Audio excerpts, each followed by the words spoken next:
Are you thinking about adopting a dog for your family but don't know which breed to choose? In this video, we'll help you decide if the Shih Tzu is the perfect dog for your home, comparing it with other popular family dog breeds. We'll analyze the main characteristics of the Shih Tzu in comparison to other breeds, highlighting what makes this breed unique, its pros and cons, and how it behaves in a family environment. If you're torn between the Shih Tzu and other dog breeds like the Golden Retriever, Labrador, Poodle, and Beagle, this video is for you. We'll discuss size, temperament, exercise needs, health, longevity, and even the maintenance cost of each of these breeds. The Shih Tzu, with its silky coat and affectionate personality, may be the ideal dog for those with limited space who are looking for a calm companion. But is it the best choice for families with children, or are breeds like the Labrador or Poodle more suitable? Stay tuned until the end of the video because we're going to reveal a decisive factor, something you might not have considered, but which can make all the difference in your choice of a family dog. Before we begin, don't forget to hit the like button and subscribe to the channel so you won't miss any content about dog care and tips to improve your relationship with your furry friend. And remember, what you'll discover in this video may change your perspective on which breed is truly the best fit for you and your family. Stay until the end and find out the key to choosing the ideal dog. Let's go on this journey together to discover which is the best family dog for your lifestyle.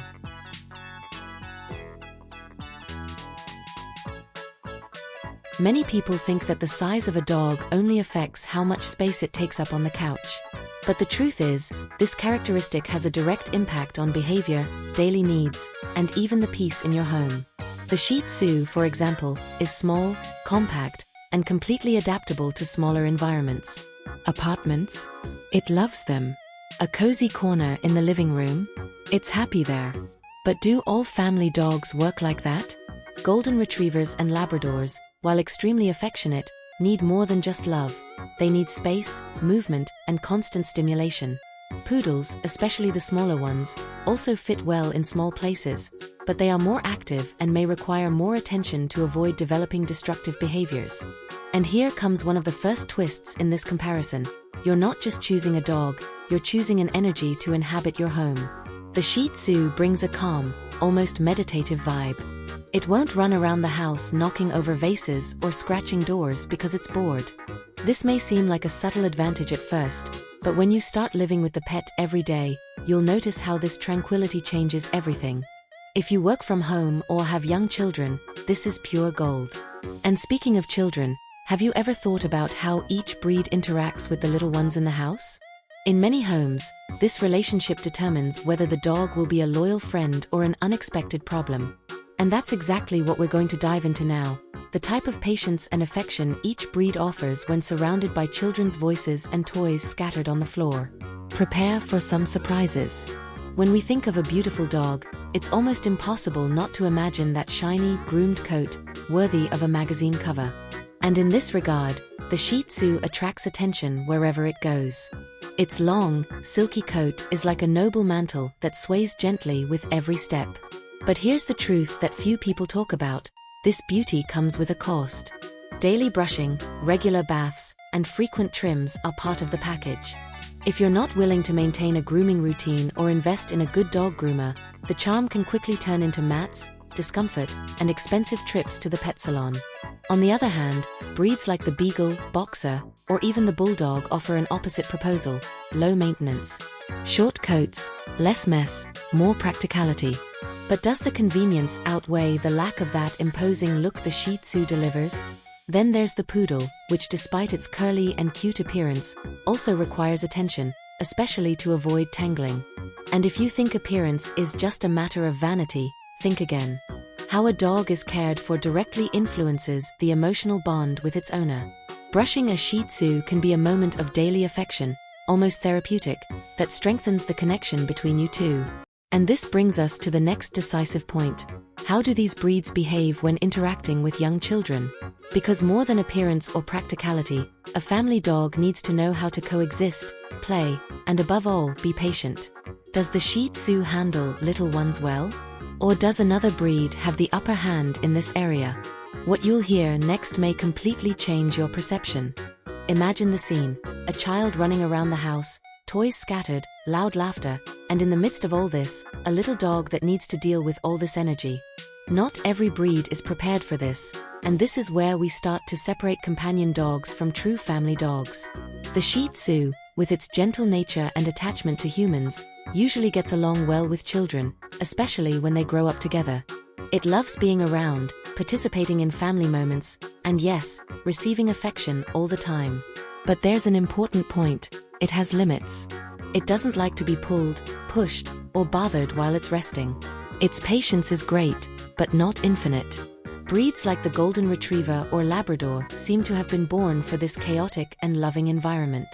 They tolerate tugs, throw themselves on the ground with the children, and often become true four-legged babysitters. That's why they're considered the darlings of families with young kids.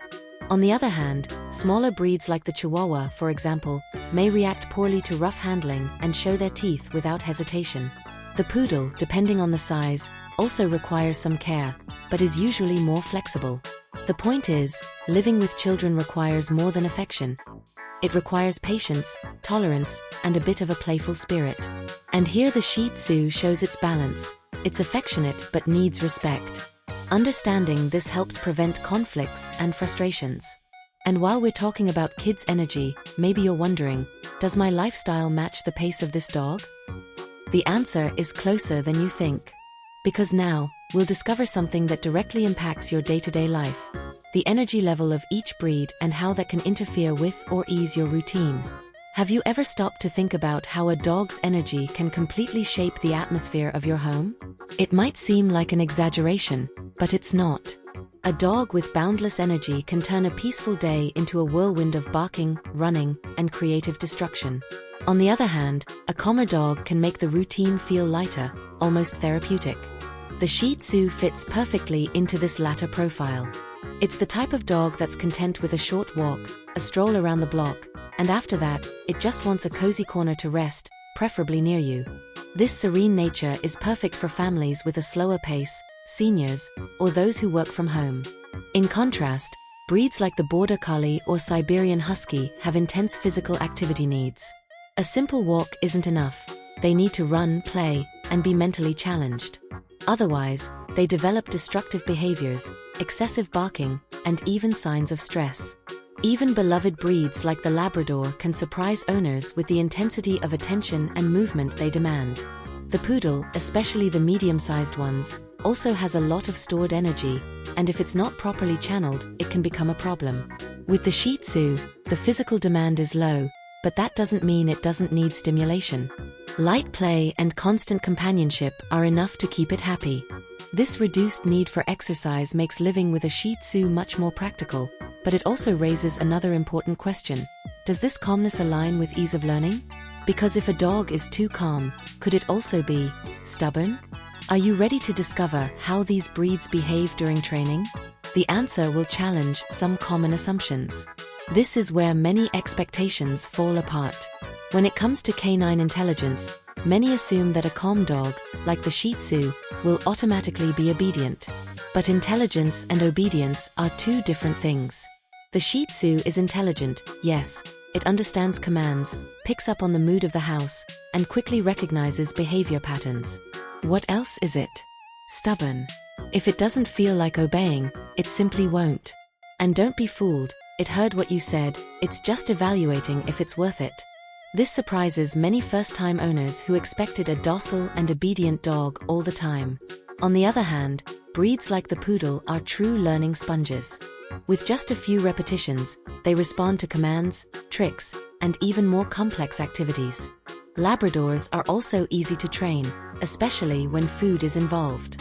However, breeds like the Beagle, as adorable as they are, also show a certain level of rebellion, especially when they're focused on sniffing something. Their instincts take over. Training the Shih Tzu requires patience, consistency, and above all, a gentle approach. Shouting or harsh commands don't work. They shut down emotionally and may even refuse to interact. This shows that training a dog goes beyond intelligence. It's about building trust. And here's an important twist. When we think about long-term coexistence, one factor starts to weigh heavily: the breed's health. After all, what good is having an amazing dog if it's constantly at the vet? Or if its life expectancy is too short to keep up with your kids as they grow? That's what we're going to talk about now, and what you discover could impact not only your choice but also your heart. Many beginner dog owners choose a breed based only on the present, appearance, temperament, behavior with children. But few stop to reflect on the future. What happens when the years pass, when the dog gets older, when the routine turns into care and trips to the vet? At this point, the choice of breed can reveal deep consequences. The Shih Tzu, for example, usually lives between 12 and 16 years, which is already a great indicator of longevity. But this life expectancy comes with some warnings. Due to its flat face, it suffers from respiratory issues, especially on hot days or during more intense activities. It is also prone to eye problems, like ulcers and chronic discharge. None of this is serious if monitored properly, but it requires an attentive and careful owner. In contrast, breeds like the Labrador face a different reality. Despite their charming temperament, they are among the dogs most likely to suffer from hip dysplasia and obesity. The Poodle, especially the toy and medium sizes, surprises with its robustness. It is one of the breeds with the longest life expectancy and lowest incidence of serious diseases, as long as it's well cared for. The Bulldog, although popular, has serious respiratory and dermatological issues, which reduce its quality of life over time. So here's an important reflection: health is not just a veterinary issue. It defines the type of relationship you'll have with your dog over the years. Whether it will be a light and carefree coexistence or one full of concerns. And this reflection leads us to one final technical, yet absolutely essential point: the cost. Because in the end, every detail, from size to health, translates into investment. And what comes next might change the way you view the reality of maintaining a dog. Many people fall in love with a breed at first sight, but few look at what's behind the cuteness, the real cost of having that dog at home. We're not just talking about the initial purchase or adoption price, but the ongoing maintenance, those monthly, yearly expenses. The Shih Tzu, for example, may seem economical because it's small, but it requires constant grooming. This means regular haircuts, frequent brushing, specific products, and of course time. Additionally, because it's a brachycephalic breed, it may require occasional vet visits to monitor its respiratory and eye health. Nothing exorbitant, but constant. Breeds like the Labrador and Golden Retriever, however loving they are, eat a lot, and quality food comes at a cost. Add to this the use of flea treatments, dewormers, and regular checkups, and you'll see the numbers grow. The Bulldog deserves a chapter of its own. Due to numerous respiratory and skin issues, it's one of the most expensive breeds to maintain. In contrast, the Poodle tends to surprise. Even though it requires frequent grooming, it is resilient, has good longevity, and rarely presents serious health issues when well cared for. So, here's the inevitable question: is the Shih Tzu worth it? Considering all aspects up until now, space, behavior, health, energy, and cost, it proves to be one of the most balanced breeds for families looking for a loving and calm companion dog. But there's one detail, one final piece of the puzzle, that almost no one takes into account. A silent, yet decisive factor that can make all the difference between a dog that adapts to your life and one that completely transforms the way you live. In the next and final point, you'll discover the secret that completes this choice wisely. After everything we've explored together, from the ideal space to hidden costs, it's time to reveal what we promised at the beginning. The silent but decisive factor that determines if a dog will just be a pet or a true family member. And that factor is emotional compatibility. It may seem simple, but it's what separates a forced coexistence from a genuine and smooth relationship. The Shih Tzu is not the ideal dog for everyone, and that's what makes it so special. It requires connection, routine, and above all, emotional presence. If you're the type of person who values quiet moments on the couch, loyal companionship during home office hours, and constant affection without exaggeration, it will be the ideal partner. But if you're looking for a lively, adventurous dog ready for hikes and intense activities, perhaps another breed would be a better fit. This choice goes beyond aesthetics, fame, or trends. It's about aligning expectations with the reality of your lifestyle. There is no best breed in the world, but there is the best breed for you. And now, with everything that's been presented, you are better prepared to make this choice with awareness, affection, and truth. And if this content helped you in any way, or if you know someone who's thinking of getting a family dog, share this video. Leave your comment below telling us which breed caught your attention the most, or if you already have a Shih Tzu, share your experience. And of course, if you haven't subscribed yet, now is the time. Subscribe now, hit the bell, and stay with us on this journey of discoveries about the world of dogs. There's much more coming, and you won't want to miss it.